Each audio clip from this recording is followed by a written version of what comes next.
Got a big scoop. John Bolton's out. What?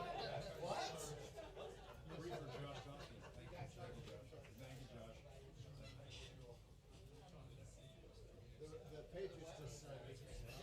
Patriots just signed John Bolton.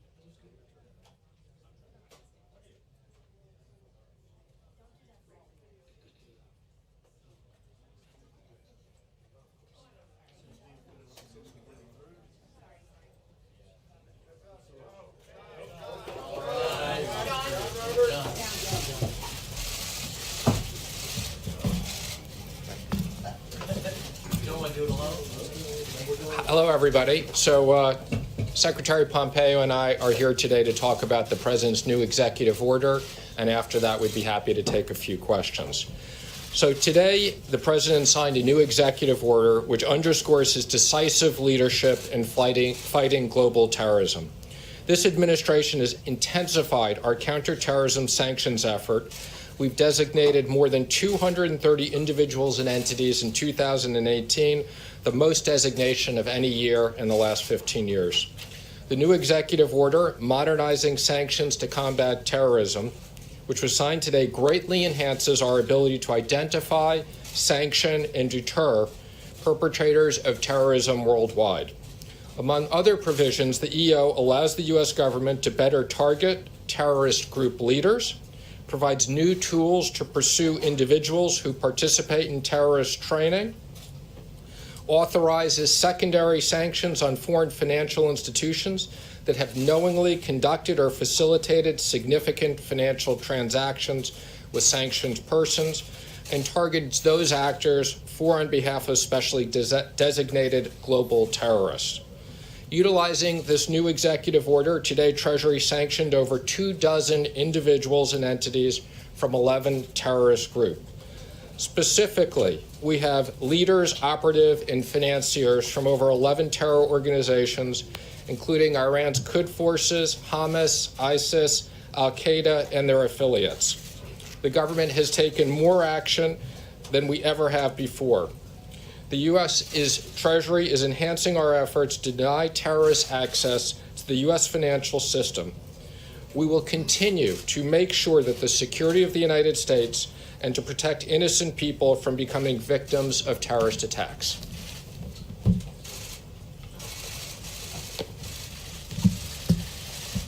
Thank you, Stephen. Today's executive order marks the most significant update to counterterrorism sanctions authorities since September of 2001. It significantly expands authorities to target terrorists and those who finance their activities. Specifically, today's action amends Executive Order 13224 by adding clauses that allow the Departments of State and Treasury to first directly target leaders of terrorist groups and their associated entities without having to tie terrorist leaders to specific acts. Second, it more effectively and efficiently targets individuals and entities who participate in terrorist training and provides new authorities to impose sanctions on foreign financial institutions that knowingly do business with terrorists. The Trump administration has already used existing sanctions authorities more aggressively than any administration before us, and now we're immediately putting these new authorities to good use, as Secretary Mnuchin said. Today, the Department of State announces the designation of 12 terrorist leaders. They include Isis Wali of Iraq and former Emir of Improvised Explosive Devices, 4 senior members of Hezbollah's Jihad Council, and leaders from Hamas, Palestinian Islamic Jihad, ISIS Philippines, ISIS West Africa, and TTP in Pakistan. Further, we're announcing the designation of Huras al-Din an al-Qaeda-affiliated jihadist group in Syria as a specially designated global terrorist entity. As these actions show, today's executive order by President Trump adds further muscle to U.S. counterterrorism efforts. It will help us to ensure that the deadly attacks of September 11th that occurred 18 years ago this week are never repeated on American soil. Never. At this time, Secretary Mnuchin and I are happy to take a couple questions on this topic. Yes, sir. Did John Bolton get fired, or did he quit, and did he leave the White House because he disagreed with you in particular over talks with the Taliban? So last night, the president asked for Ambassador Bolton's resignation. As I understand it, it was received this morning. Was it because of the disagreement? Go ahead. Yes, ma'am, in the back. Go ahead, Terry. Was it because of this disagreement? I'll leave to the president to talk about the reasons he made the decision. But I would say this: the president's entitled to the staff that he wants at any moment. This is a staff person who works directly for the president of the United States, and he should have people that he trusts and values and whose efforts and judgments benefit him in delivering American foreign policy. It's what, as cabinet member, Secretary Mnuchin and I try and do each and every day. And when the president makes a decision like this, he's well within his rights to do so. Secretary Pompeo, can you describe your working relationship with John Bolton as it was today? Sure. And also, Sure. does his departure make it easier for you to do your job and for the administration to accomplish the president's foreign policy agenda? Look, I don't talk about the inner workings of how this all goes. We all give our candid opinions. There were many times Ambassador Bolton and I disagree. That's to be sure. But that's true for lots of people with whom I interact. My mission set is always to make sure, as I run the Department of State, is to deliver America's diplomacy and to work with the team, whether it's at Treasury or the president's staff, to make sure we get good outcomes. I know everyone's talked about this for an awfully long time. There were definitely places that Ambassador Bolton and I had different views about how we should proceed. John sorry. Picture. Is it now possible to see some less hawkish Iran policy, and does this open the path for the president to meet with Rouhani? I would say Secretary Pompeo and myself and the president are completely aligned on our maximum pressure campaign. I think we've done more sanctions on Iran than anybody, and it's absolutely working. Now, the president has made clear he's happy to take a meeting with no preconditions, but we are maintaining the maximum pressure campaign. Go ahead. Yeah, go ahead. Secretary Pompeo, for clarity on this, can you foresee a meeting between President Trump and the Iranian leader later this month surrounding the United Nations? Sure. Would the president support that, and do you support that actively? The president's made very clear he's prepared to meet with no preconditions. Just to follow up quickly on the original guidance for this briefing, Bolton was on the guidance to be here. So were you two blindsided by what occurred today? That he's no longer with the administration? Was it news to you today? Because last night we were told he would be here today. Yeah, I'm never surprised. Well, let me ask you this. And I don't mean that on just this issue. And I think Secretary Mnuchin would say the same thing. We work very closely with the President of the United States. I think we have a pretty good understanding of how he's thinking about things. I think you'd agree, Stephen, at nearly all times. And so, our mission says not to talk about these inner workings in the palace intrigue that I know you are so curious about, but rather to talk about the things that matter to American foreign policy. I would just add that people who knew should know and don't get into the administrative things of a notice went out because yesterday was Secretary Pompeo, thank you very much. I appreciate it. Secretary Pompeo, question about Syria. We reported on Syria and the refugee camps last night. Our David Muir was there, and he talked about how these refugee camps, ISIS fighters are blending in. There's children dancing around the ISIS flag. Are you concerned about these refugee camps becoming a breeding ground, a training ground for terrorists, for ISIS fighters? So there's a long history of just exactly what you're describing, camps in Iraq, camps other places where prisoners were detained, and extremist elements breeding in those places.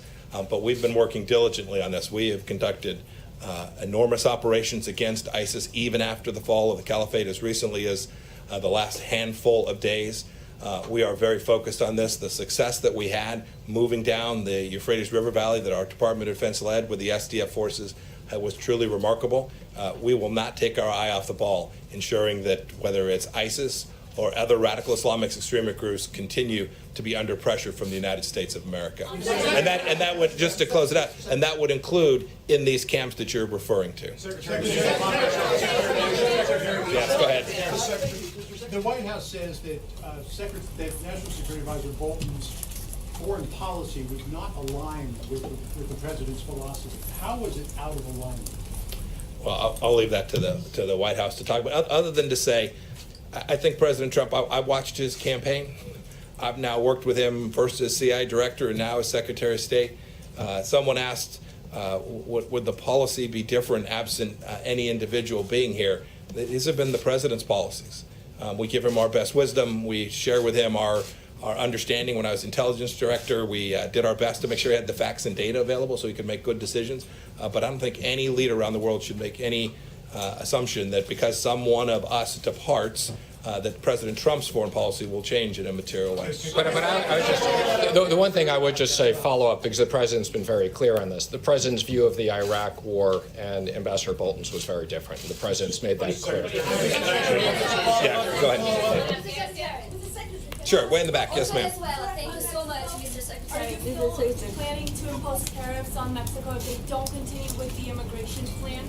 So we're looking forward to our meeting with Foreign Minister Berard here in just a little bit. We're going to talk about the progress that's been made, which has been substantial and real and material and has made America more secure. But at the same time, we know there's still work to do, and we're going to talk about how best we can jointly deliver that. We are deeply appreciative of what the President of Mexico and the Foreign Minister have done to increase the capacity to deter migration into the United States. And you can see the numbers have improved substantially. But we also know, A, it needs to be sustained, and B, we've still got real work to do. Yes.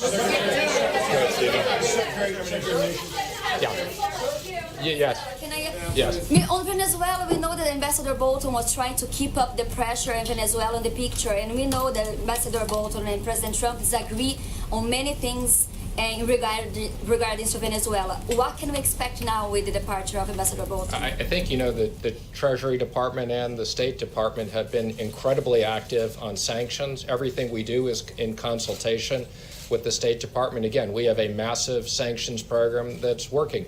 But I would just add, we are concerned about the people there and what's going on in the humanitarian crisis, and I know the Secretary has worked with their neighbors extensively.